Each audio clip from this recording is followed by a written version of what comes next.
do is win, win, win, no matter what. Got money on my mind, I can never get enough.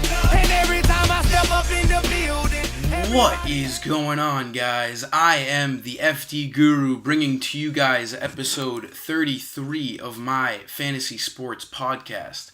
And I have made it now that you guys can see last night's cash lineup. Or I'm just going to post whichever lineup of mine does better, cash or GPP. In last night's scenario, it was the cash line. It ended up scoring like 330, and it was easy money in double ups and GPPs. As you can see where I went, where I picked, and what guys did well for me. It was basically everyone. Kyrie had low ownership, and Antetokounmpo had low ownership. Like I said in yesterday's video, I liked both of those stars in that game in a tight competitive game, and it ended up working out. The Pacers ended up blowing out the Knicks. That ended up hurting Cantor. As you can see, he only had 15.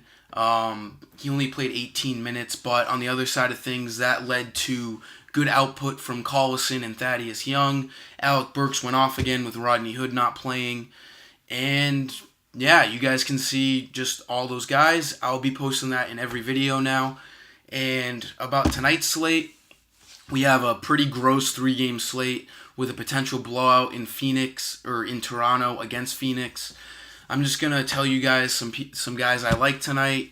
Not too many. I'm going to make this like a quick 5-6 minute video. I'm not going to really get into things too much. There's not too much to talk about. So point guards, Westbrook is the guy you want to spend up on.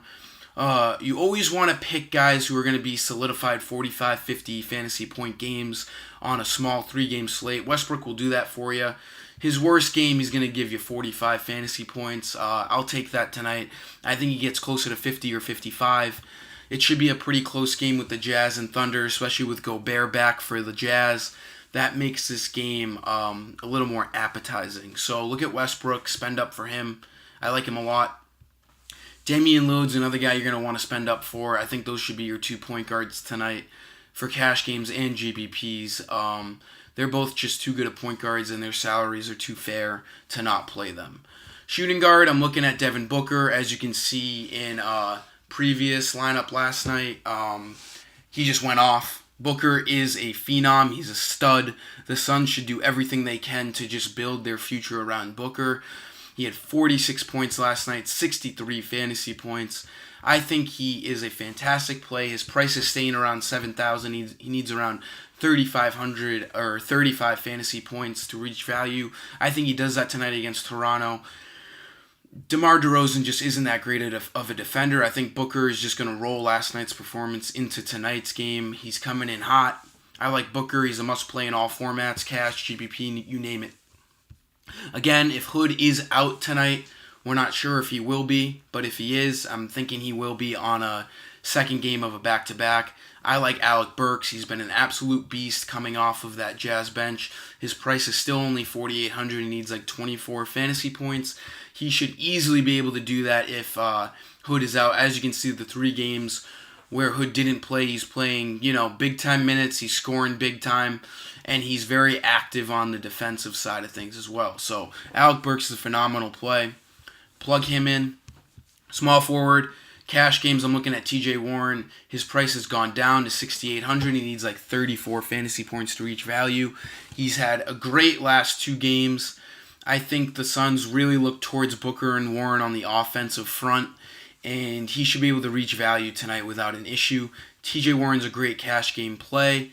I really like him. GPP-wise, GPP, you might want to look towards Kelly Oubre. They have been looking towards him without John Wall off the bench. He's been playing some good minutes.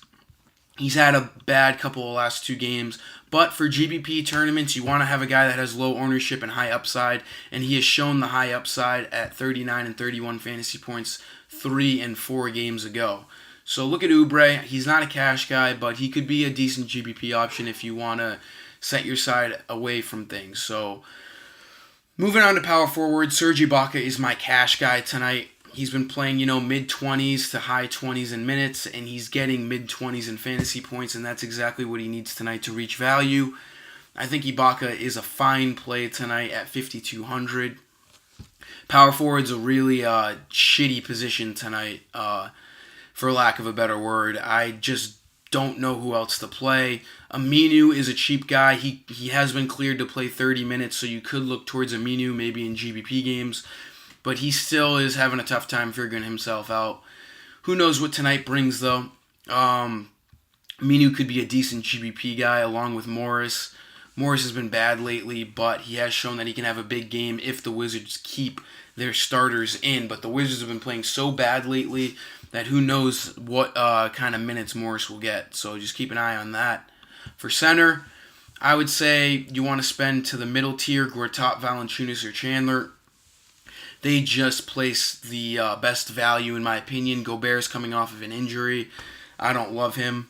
Nurkic is way too shaky. He has shown that he can have big games, though, 45, 65. You could look at him towards GBP games. He could have a good game tonight if he stays in the game. He doesn't always play a lot of minutes, 24, 25 minutes, but when he's playing well, he will see over 30 minutes. He is a little pricey, though. That keeps me away from him in cash games.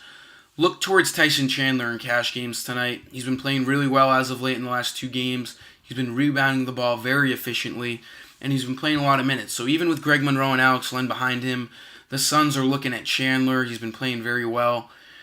And I think he should reach 25 fantasy points. He needs to reach value. So that's going to really sum it up for this episode, guys. It's only a 3-game slate. There's not too many guys to choose from. Hopefully you guys can benefit from this video, play some guys you might not have been thinking of playing. And if you haven't subscribed yet, definitely subscribe. It's below. Subscribe right now. And once I get 100 subscribers, I will have free lineups, guys. If you have any questions, just message me on Twitter. And until next time, guys, I am the FD Guru.